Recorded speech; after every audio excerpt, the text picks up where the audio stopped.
The sting of his hand across my face echoed through the evening air like a gunshot. For a moment, time stopped completely. The 17-year-old kid who had just broken into my pool stood there with that smug smile, his racist words still hanging between us like poison. His mother watched from behind him, nodding with approval at what her son had just done. They had no idea who they were dealing with. They saw a quiet neighbor who kept to himself, someone they could push around, someone who would just take their abuse and walk away.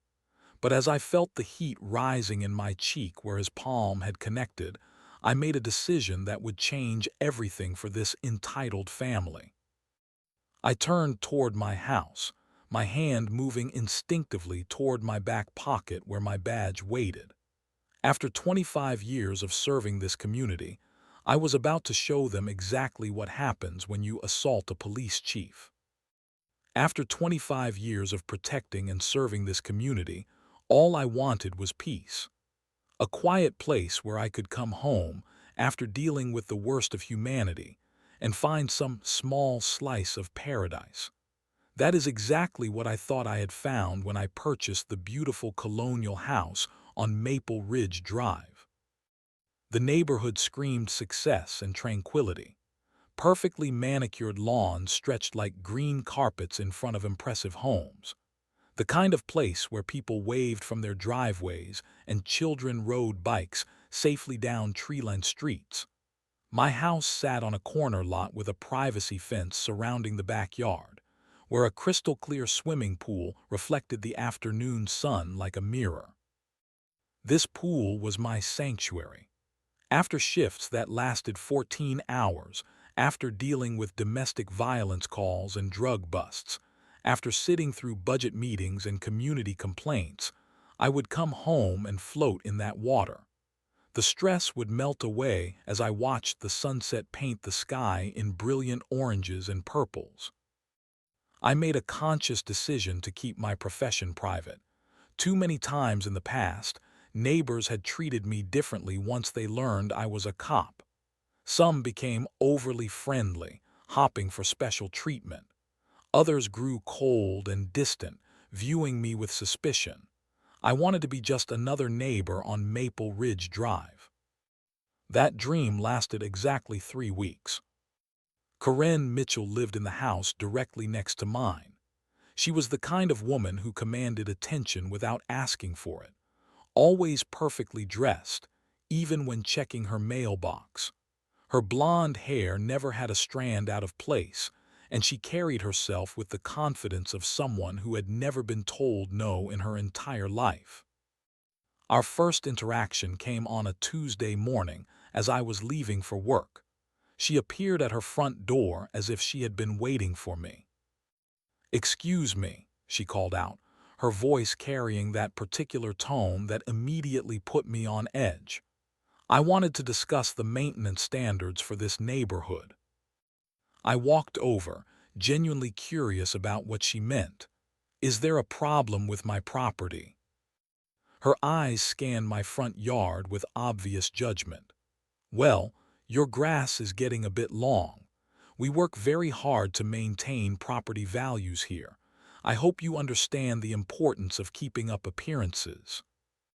My grass was maybe half an inch longer than usual. I had worked 3 double shifts that week and simply had not had time to mow. But I nodded politely and assured her I would take care of it.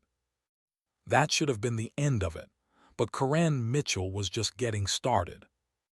Her son Tyler was 17 years old and clearly the center of his mother's universe. He drove a brand new BMW that his mother had bought him for his birthday. He had that particular swagger that comes from never facing real consequences for his actions. When he looked at you, it was with the casual dismissal of someone who viewed himself as inherently superior. The problem started small. Music playing too loud on school nights that would stop just before I could complain. Trash that would mysteriously appear in my yard after windy days. His car parked just close enough to my driveway to make backing out difficult, but not close enough to technically be blocking it.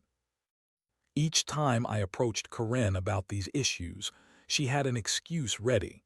The music was not that loud. The trash must have blown from somewhere else.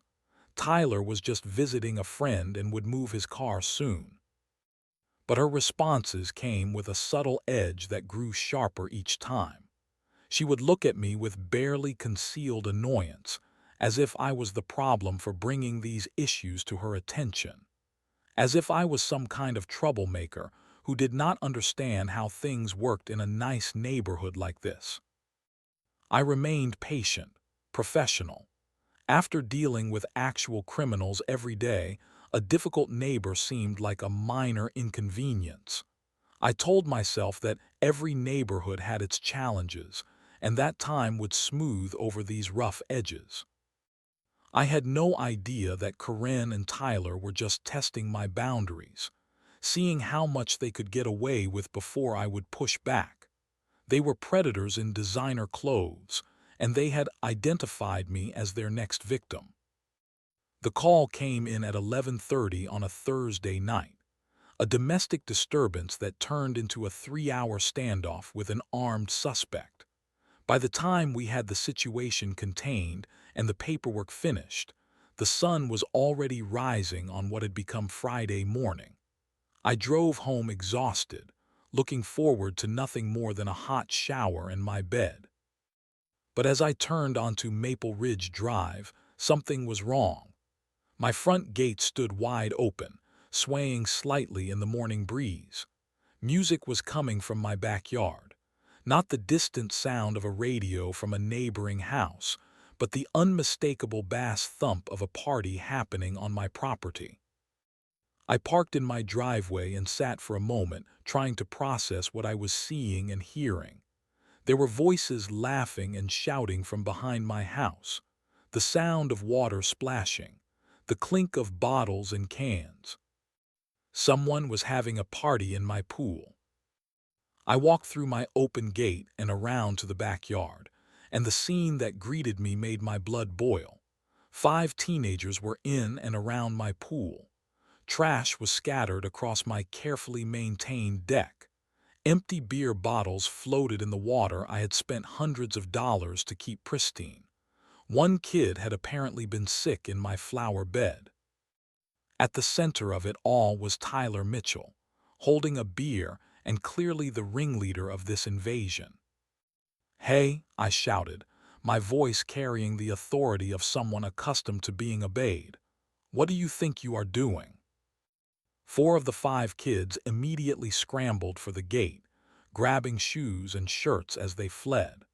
But Tyler remained exactly where he was, standing in my pool with that same smug expression I had grown to despise.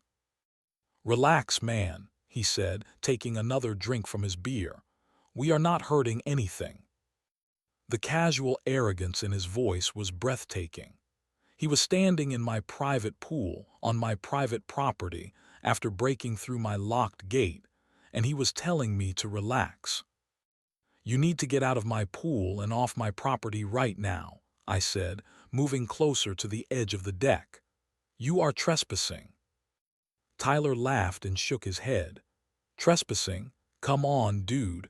Do not be such a uptight neighbor. We were just having a little fun." That was when the racist comments started. Comments about people like me not understanding how things worked in neighborhoods like this. Assumptions about my background and my place in the community hierarchy. Words that revealed exactly what kind of family had raised this kid and what they really thought about their neighbors. The ugliness in his voice was matched only by his complete comfort in expressing these views. This was not a teenager acting out or trying to shock an adult. This was learned behavior. This was how he had been taught to view the world and the people in it. Before I could respond, Corinne appeared at the gate.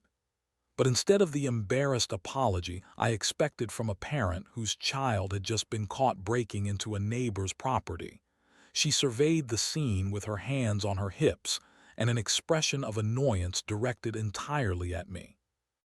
"Tyler, what is going on here?" she asked, but her tone suggested I was the one causing problems.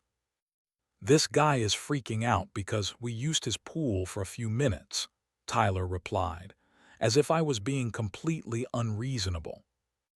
Karen turned to me with that same judgmental look I had grown accustomed to.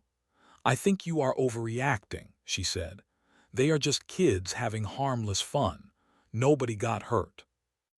The fact that they had broken into my property, destroyed my peace of mind, and left trash floating in my pool apparently did not register as actual harm in her mind. But then she continued speaking, and her words revealed the real problem. She made comments about property values and certain types of people who did not understand community standards, about how some neighbors needed to learn their place and stop causing drama over minor issues. Her racism was more subtle than her son's, wrapped in the language of property values and community standards. But the message was clear. In her mind, I was the problem, not her son who had committed multiple crimes. Me, for having the audacity to object to those crimes. I have been trained to de-escalate situations. 25 years of police work teaches you that most conflicts can be resolved without violence if you remain calm and professional. Even in the face of Tyler's racist taunts and Karen's entitled dismissal of my property rights, I maintained my composure. "Karen, your son broke through my locked gate and entered my property without permission," I said, keeping my voice level and factual. "That is criminal trespassing. He and his friends have damaged my property and left trash in my pool. I am asking you to have him leave immediately, and then we need to discuss how to handle the damage."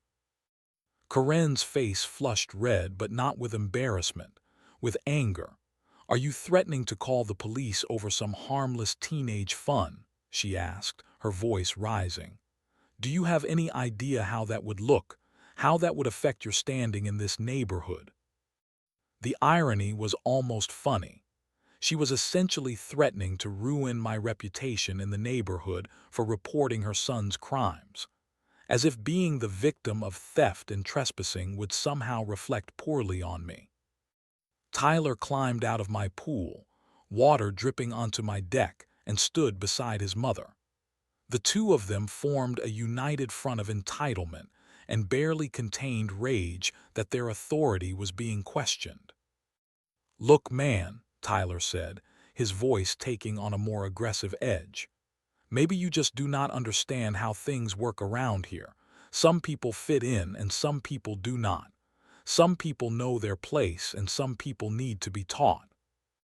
The racist undertones in his words were becoming more explicit. He was no longer even pretending this was about pool usage or teenage fun. This was about power, and who had the right to exercise it in this neighborhood. I tried one more time to reason with them. "I am going to ask you both to leave my property. Tyler, you have committed several crimes tonight. I am willing to overlook them if you clean up this mess, and we can reach an understanding about respecting boundaries in the future." Karen laughed, actually laughed at my attempt at reasonable compromise. "You are going to overlook them. Who do you think you are to overlook anything? You should be grateful we even acknowledge your existence in this neighborhood." Her mask had completely slipped. The pretense of being concerned about property values and community standards was gone. This was pure racism and classism, delivered with the confidence of someone who had never faced consequences for such views. Tyler stepped closer to me, close enough that I could smell the alcohol on his breath. "My mom is right. Maybe it is time someone taught you about respect, about knowing your place." I should have stepped back. I should have gone inside and called for backup. But I had spent decades facing down criminals far more dangerous than this spoiled teenager, and I was not about to be intimidated on my own property. "Tyler, you need to back away from me and leave my property right now," I said, my voice carrying the authority of someone accustomed to being obeyed. That was when he snapped. Maybe it was the alcohol. Maybe it was his mother's encouragement. Maybe it was simply a lifetime of never being told no, finally meeting an immovable object. But Tyler Mitchell raised his hand and slapped me hard across the face. The sound echoed across the quiet neighborhood like a gunshot. For a moment, nobody moved. Nobody spoke. The only sound was the gentle lapping of water in my contaminated pool and the distant hum of air conditioners. I felt the sting of his palm against my cheek, felt the heat rising in my face where he had struck me. But more than the physical pain was the profound violation of being assaulted on my own property by someone who clearly viewed me as beneath his consideration. Karen's reaction revealed everything I needed to know about this family. Instead of horrified shock at her son's violence, instead of immediate apologies and attempts to de-escalate, she looked at me with satisfaction. "Maybe now you will understand," she said, her voice cold and pleased. "Some people need to learn respect the hard way. You brought this on yourself by not knowing your place." The words hung in the air like poison. A 17-year-old had just committed assault, and his mother was celebrating it as a teaching moment. They stood there together, mother and son, united in their belief that they had the right to use violence against anyone who challenged their authority. Every instinct I had developed over 25 years of police work was screaming at me to end this confrontation. But another part of me, the part that had been violated and assaulted, wanted them to understand exactly who they had chosen to attack. I touched my cheek where Tyler had hit me and looked at both of them for a long moment. Then I turned and walked toward my house, leaving them standing beside my pool, probably thinking they had won. They had no idea what was about to happen next. I walked into my house with measured steps, my hand still touching the spot where Tyler had slapped me. The sting was already fatting, but the violation would remain with me forever. In 25 years of police work, I had been punched, kicked, and attacked with weapons. But somehow, being assaulted on my own property by a teenager who viewed me as beneath his consideration felt more personal than any of those encounters. I could hear Karen and Tyler talking outside, their voices carrying the satisfied tone of people who believed they had just put someone in their place. They were probably planning how to tell this story to their friends, how they had finally taught the difficult neighbor a lesson about respect and knowing his place in the community hierarchy.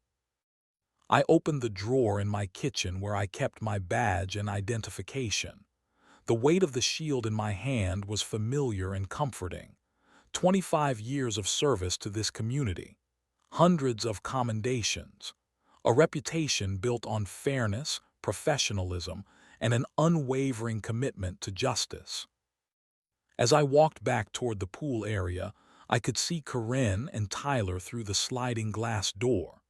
They were cleaning up some of the trash, probably preparing to leave now that they had accomplished their goal of intimidating me into submission. Tyler was laughing about something, clearly pleased with himself for having struck me. I slid open the door and stepped onto the deck. Both of them looked up, and I could see the smug satisfaction in their expressions. They thought this confrontation was over. They thought they had won. "Tyler, Karen." I said their names quietly, my voice carrying none of the emotion from our previous exchange. "I need to show you something." I held up my badge and identification, letting the metal catch the morning sunlight. "I am Police Chief Marcus Johnson.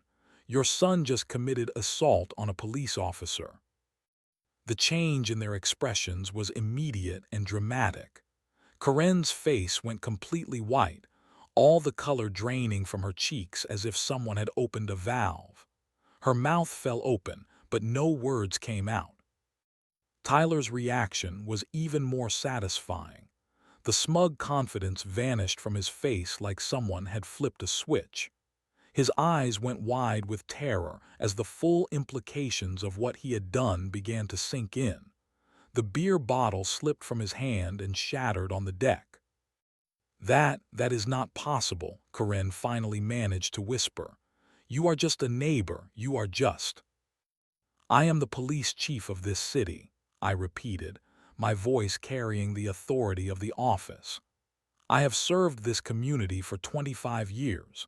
Your son just committed felony assault on a police officer, in addition to criminal trespassing, underage drinking, and destruction of property." Tyler began backing away from me, his hands raised as if that could somehow undo what he had just done. I did not know. I thought you were just—" "You thought I was just what, Tyler?" I asked, stepping closer to him. "Just someone you could push around, just someone who would not fight back, just someone who knew their place." The racist implications of his assumptions hung between us. He had felt comfortable assaulting me because he had made assumptions about who I was based on his prejudices. Now, those same assumptions were about to destroy his life. Karen was desperately trying to regain control of the situation. "This is all just a misunderstanding," she said, her voice shaking. "Tyler did not mean to. He was just playing around. Kids will be kids. Surely we can work this out between neighbors." The irony was breathtaking. The same woman who had just been celebrating her son's assault was now trying to minimize it as harmless play. The same woman who had told me to know my place was now begging for my understanding and mercy. "There is no misunderstanding," I said, pulling out my phone. "Your son committed multiple felonies in front of witnesses. He made racist statements and then physically assaulted a police officer. This is not a neighborhood dispute anymore. This is a criminal matter." Tyler was crying now, the reality of his situation finally breaking through his entitled worldview. "Please," he said, his voice cracking. "I am sorry. I did not know. I will clean up everything. I will pay for any damage. Please do not arrest me." But it was too late for apologies. Too late for cleanup. Too late for the kind of privileged immunity they had always relied on to escape consequences. I began documenting the scene with my phone, taking pictures of the property damage, the broken glass, the trash in my pool. Each photo was evidence that would be used in court. Each image captured the violation of my property and my rights. "You are both going to remain exactly where you are," I said, my professional training taking over completely. "I am calling for backup officers to create an official incident report. Tyler, you are under arrest for assault on a police officer." The transformation was complete. I was no longer the quiet neighbor they could push around. I was Police Chief Marcus Johnson, and they had just made the biggest mistake of their lives. Within 15 minutes, my backyard was swarming with police officers. The sight of squad cars lined up in front of my house drew neighbors from their morning routines, all of them wondering what major crime had occurred on their quiet street. Little did they know that the crime had been committed by one of their own. Detective Sarah Martinez arrived first, followed by Officer Collins and Officer Park. These were people I had worked with for years, officers who knew my reputation and trusted my judgment completely. When they saw the scene and heard my initial report, their professionalism was absolute. "Chief, do you need medical attention?" Detective Martinez asked, examining the red mark on my cheek where Tyler had struck me. "No, but I want it photographed as evidence," I replied. "And I want everything documented exactly as if I were any other victim of assault." The irony was not lost on me. For years, I had insisted that officers treat every victim with the same level of respect and thoroughness, regardless of who they were. Now I was on the other side of that equation, and I wanted no special treatment that could compromise the case. Tyler sat on my deck chair, handcuffed and sobbing. The transformation from arrogant teenager to terrified criminal defendant had been swift and complete. Karen stood beside him, frantically making phone calls to lawyers and family members, her voice high and desperate as she tried to explain the situation. "This is all a misunderstanding," she kept repeating to whoever would listen. "Tyler is a good kid. He has never been in trouble before. Surely we can work something out." But as the investigation deepened, it became clear that Tyler had been in trouble before. He just had never faced consequences for it. Officer Collins interviewed Tyler's friends who had fled the scene. Most of them returned when commanded by police authority, and their stories painted a picture of systematic criminal behavior that went far beyond one night of trespassing. Tyler told us he had been using the pool for weeks, one of them admitted. He said the neighbor was too scared to do anything about it. He called him. Well, he used some pretty bad words to describe him. The racist language Tyler had used to describe me to his friends was documented in official statements. His pattern of viewing my property as his personal playground was established through multiple witness accounts. But the real breakthrough came when Officer Park discovered my security camera system. In my focus on privacy and relaxation, I had forgotten about the cameras I had installed after moving in. The digital recordings revealed the truth that would make this case ironclad. The footage showed Tyler and his friends breaking through my gate not just that night, but on 4 previous occasions over the past month. They had been systematically violating my property, using my pool and leaving trash behind. The cameras had captured it all. More disturbing was the audio that accompanied the video.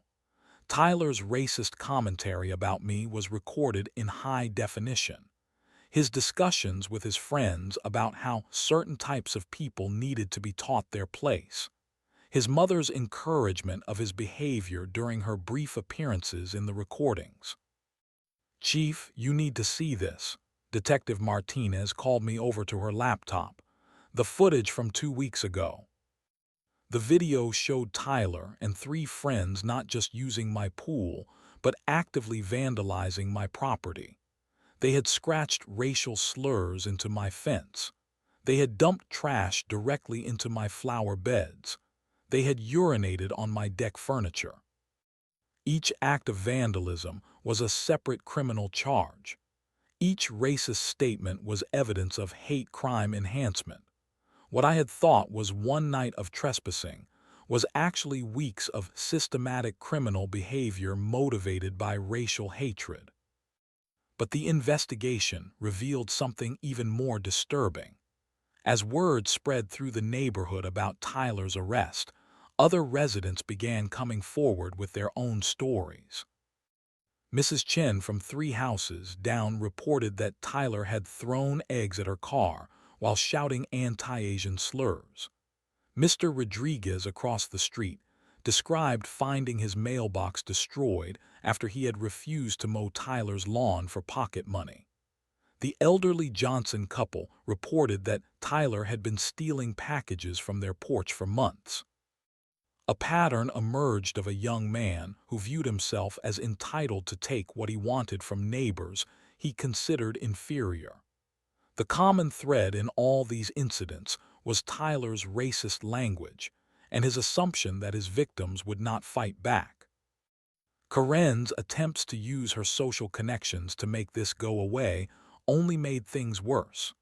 Her phone calls to city council members and local business leaders were documented. Her offers to make donations in exchange for the charges being dropped were carefully recorded. Each attempt at corruption added new charges to the growing list against both mother and son: obstruction of justice, attempted bribery, conspiracy to pervert the course of justice. The property damage assessment revealed thousands of dollars in destruction. My pool would need to be completely drained and professionally cleaned. The deck furniture was ruined beyond repair. The landscaping damage would require months of restoration work. By the end of the day, Tyler faced 8 felony charges and 6 misdemeanors. The hate crime enhancements elevated several of the charges to much more serious levels. Karen faced 4 felony charges as an accessory and for her attempts to obstruct justice. The quiet neighborhood dispute had become a major criminal case that would define both of their futures. The formal charges were filed within 72 hours. The district attorney's office treated the case with the seriousness it deserved, recognizing that assault on a police officer combined with hate crime enhancements represented a significant threat to community safety. Tyler Mitchell was charged with felony assault on a police officer, criminal trespassing, underage consumption of alcohol, destruction of property, vandalism, theft, and multiple counts of hate crimes. The hate crime enhancements meant that several of the charges carried mandatory minimum sentences that could not be plea bargained away. Karen Mitchell faced charges as an accessory after the fact, obstruction of justice, attempted bribery of public officials, and conspiracy. Her recorded attempts to make the charges disappear had created a paper trail of corruption that prosecutors found impossible to ignore. The media attention began almost immediately. The story of a privileged teenager assaulting the police chief after making racist comments struck a nerve with the community. Local news stations ran the story as their lead segment for 3 consecutive days. Entitled "Teen Attacks Police Chief After Racist Pool Party" read the headline in the local newspaper. The story included excerpts from the security camera footage and witness statements that painted Tyler and Karen in the worst possible light. Karen's desperate attempts to control the narrative only made things worse. She hired an expensive public relations firm to manage the media coverage, but their efforts backfired spectacularly when they tried to portray Tyler as the victim of an overzealous prosecution. The community response was swift and decisive. The HOA meeting scheduled for the following week became a referendum on the Mitchell family's behavior. More than 200 residents attended, filling the community center beyond capacity. One by one, neighbors stood up to share their own experiences with Tyler's criminal behavior. Mrs. Chen described the fear she felt when he targeted her with racial slurs. Mr. Rodriguez talked about the violation of having his personal property destroyed. The Johnson couple revealed that they had stopped having packages delivered to their home because of Tyler's theft. The picture that emerged was of a family that had terrorized the neighborhood through intimidation and criminal behavior. Tyler had been a one-person crime wave, protected by his mother's influence and the community's reluctance to confront wealthy, well-connected residents. Karen attended the meeting with her lawyer, hoping to salvage some sympathy from her neighbors. Instead, she faced a room full of people who had been quietly suffering from her family's behavior for years. When she tried to speak in Tyler's defense, she was shouted down by residents who had found their voices. The HOA board voted unanimously to support the prosecution and to pursue civil action against the Mitchell family for violations of community standards. They also voted to implement new security measures and encourage residents to report criminal behavior regardless of the perpetrator's social status. Tyler's arrest became a neighborhood spectacle that destroyed any remaining social standing the family had enjoyed. The sight of the cocky teenager being led away in handcuffs was witnessed by dozens of neighbors who had gathered to watch justice finally being served. The local high school suspended Tyler pending the outcome of his criminal case. His college applications were withdrawn by admissions offices who wanted no association with the racist assault case. His social media accounts, which had been filled with evidence of his privileged lifestyle, became exhibits in the prosecution's case. Karen faced her own professional consequences. The real estate agency where she worked as a senior agent terminated her employment after clients began refusing to work with someone associated with hate crimes. Her membership in several exclusive social clubs was revoked. The charity board she had served on asked for her resignation. The financial impact of their legal troubles became apparent as legal fees mounted. Karen had hired one of the most expensive criminal defense attorneys in the state, whose fees quickly consumed the family's savings. The civil lawsuit filed by the community for Tyler's vandalism added additional legal costs. Property damage claims from multiple neighbors created a growing list of financial obligations that the Mitchell family could not meet. Their homeowner's insurance refused to cover intentional criminal acts, leaving them personally liable for tens of thousands of dollars in damages. The court proceedings began with Tyler facing the possibility of being tried as an adult due to the serious nature of his crimes. The prosecutor argued that the premeditated nature of his attacks, combined with the hate crime elements, warranted adult charges that could result in significant prison time. Karen's case moved forward on a parallel track, with prosecutors presenting evidence of her role in encouraging Tyler's behavior and her subsequent attempts to obstruct justice. The recorded phone calls where she tried to bribe officials played in open court, shocking observers with their blatant corruption.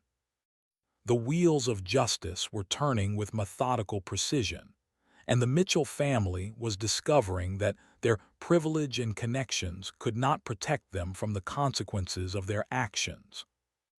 6 months later, I stood in the courtroom as Judge Patricia Williams delivered Tyler Mitchell's sentence. The young man who had once strutted around the neighborhood with supreme confidence now stood broken and defeated before the bench. "Tyler Mitchell," Judge Williams said, her voice carrying the weight of the law, "you have been found guilty of felony assault on a police officer, multiple counts of criminal trespassing, destruction of property, theft, and hate crimes. Your actions represent not just criminal behavior, but a fundamental rejection of the values that hold our community together." Tyler received 3 years in juvenile detention, followed by 5 years of probation. The hate crime enhancements meant that he would serve the full sentence without possibility of early release. He would also be required to complete 500 hours of community service working with minority communities and undergo mandatory counseling for his racist attitudes. Karen's sentence